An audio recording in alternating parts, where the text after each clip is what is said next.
smart.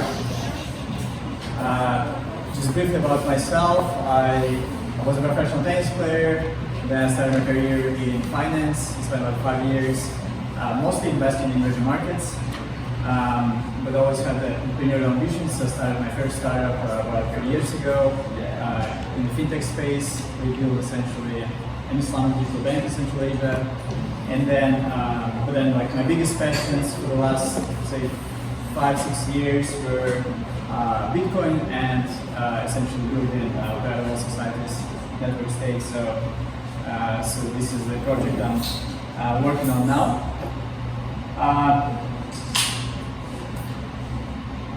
All right, so there is over 2 billion people who live in countries with a persistent 20% plus inflation, and you know, if you are from South America or you spend time in South America, you would know that this issue affects pretty much every single country in the region. For 1 billion Muslims worldwide, this is actually even worse because they not only live in countries with unstable currencies and no access to basic financial products, but even if they had the taxes, they would not be able to use those products because of interest.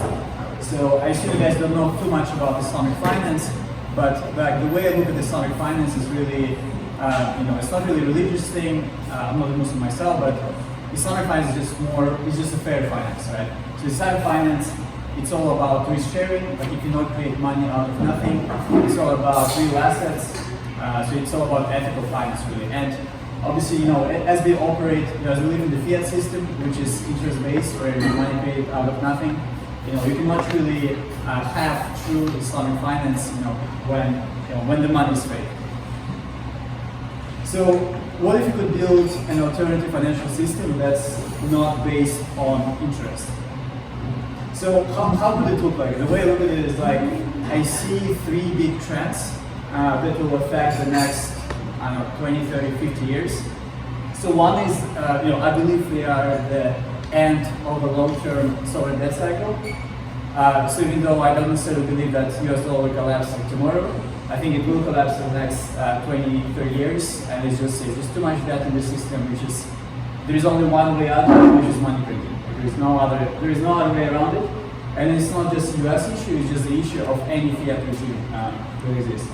So I think what's going to happen is going to be a lot of money printing, there's going to be a lot of money control, the CBDCs, crack down on crypto, so all those things that are not great. The other thing that I'm believing is sort of the fall of the West and the rise of the East.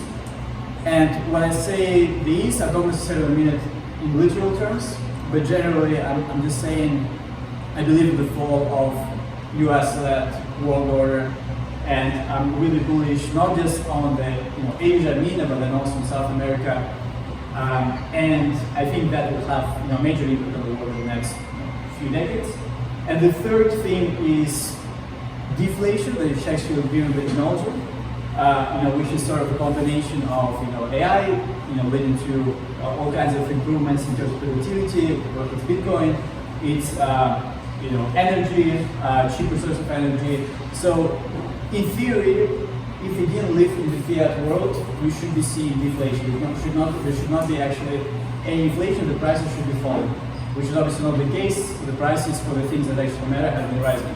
Right? So there is a bit of this conflict of these two things. You have inflation driven by central banks, and you have deflation driven by technology, which is why I think like, really harnessing technological growth and achieving energy abundance requires money that's inflation resistant, and that's digitally native, and that's actually used by people in the East, let's say. So, if you believe that the world is changing, the core part of any change in world order is changing monetary regime, right?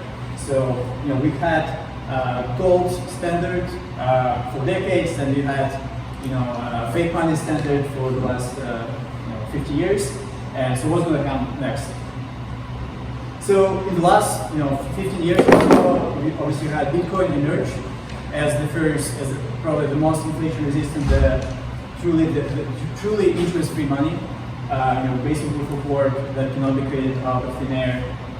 So what's interesting is that go back to the Islamic world, Oman actually named Bitcoin as Sharia compliant money, which means quite a lot, and they invested in Bitcoin mining quite heavily.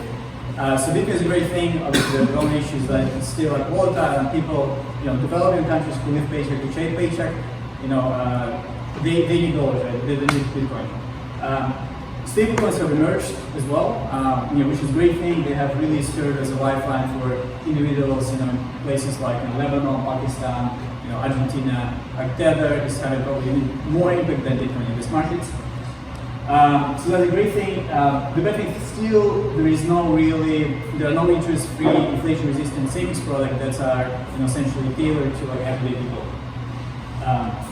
which really serves as a base for our thesis. So we generally believe that fiat-based, debt-based system is unjust, it's socially destructive.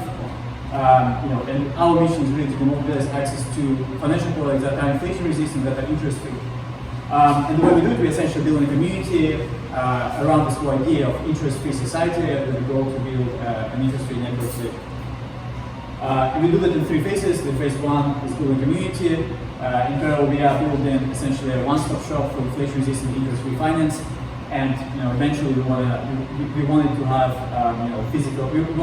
physical presence as well, because we do believe that to make Bitcoin or flat coins really mainstream, you do need to be able to pay for necessities like energy, food, housing using crypto, and the only way to achieve that is actually to have real physical presence. So yeah, again, at the core of the movement is really just one simple idea: enabling people worldwide to maintain their purchasing power over time in an interest-free way. Very simple. So just imagine money that just that has the same purchasing power over the next 50 years. And the way we do this, we really look at this the idea of network state as two things. Right? There is a movement and there is a tool. You need a bit of both. Right? Movement meaning people come to you because they believe in the idea, they believe in the vision, they believe in the movement, which is maybe they believe in sound money, separation of money and state. They are against interest, they believe in energy abundance. But then they also need a tool which a regular person can actually use in the real world, whether it's for sending money, for protecting themselves from inflation.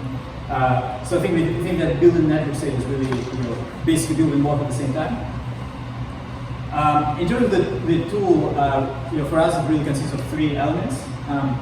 So one is essentially a super app, essentially almost like a Revolut type of app that enables people to maintain their purchasing power over time in line with essentially interest-free principles, which means basically invest in stable coins in assets that are inflation resistant, whether it's energy infrastructure projects, Bitcoin miners, commodity producers. The next step is to build our own stablecoin, flatcoin. So flatcoin is basically stablecoin that is inflation resistant, and also obviously want to offer people access to Bitcoin. And the reason we think that ideal stablecoin should not be tied to the fiat system, it should be tied to inflation, which we think the best proxy for inflation is actually the cost of energy.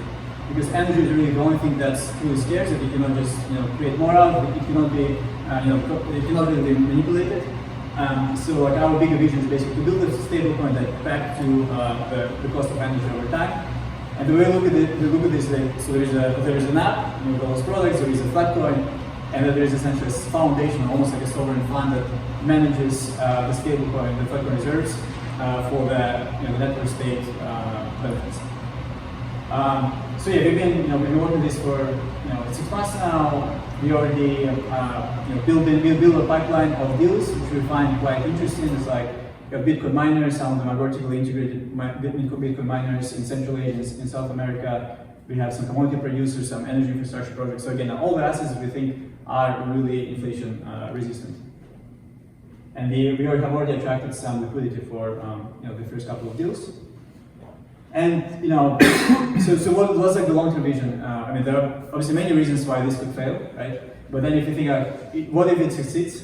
This is really what it could look like, right? So it's basically distributed, decentralized country that has its own physical resources, which is mostly you need like energy, you need storage, compute, and you have your own infrastructure to accept Bitcoin, accept flatcoin, and basically. The big idea is like the profits from managing essentially the foundation could be used to fund each citizen's living costs in perpetuity.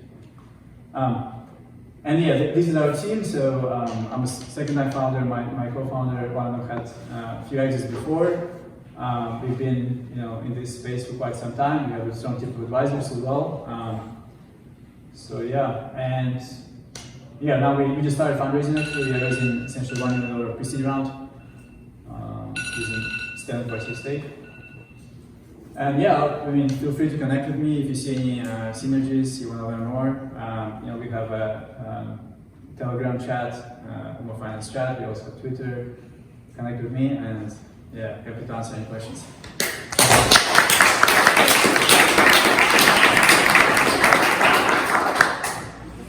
So you mentioned APY, but they're not interest-bearing investments, they're all equity investments in these projects? It's all based on profit sharing, right? So I'll give you an example of the commodity producer you're financing. The commodity producer, actually, they are the largest Brazilian nut producer. So what we do is provide working capital financing for them to buy raw nuts, to process them as their facility in Peru, and then they export the nuts to their customers in Europe and the US. And basically, gross profit from that are shared between the liquidity providers, between us and the company. So it's pure profit share. Same like investment in Bitcoin miner. You invest about $500, you get a share of the hash power, and then based on that you get your profits paid out on like a monthly basis.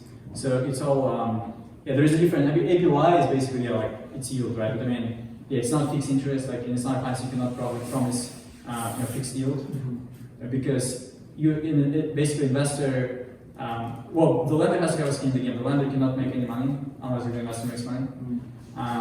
And then the investor obviously has a risk of losing everything, right? You have to be, there has to be pure, it has to be based on pure profit sharing, risk sharing profit sharing.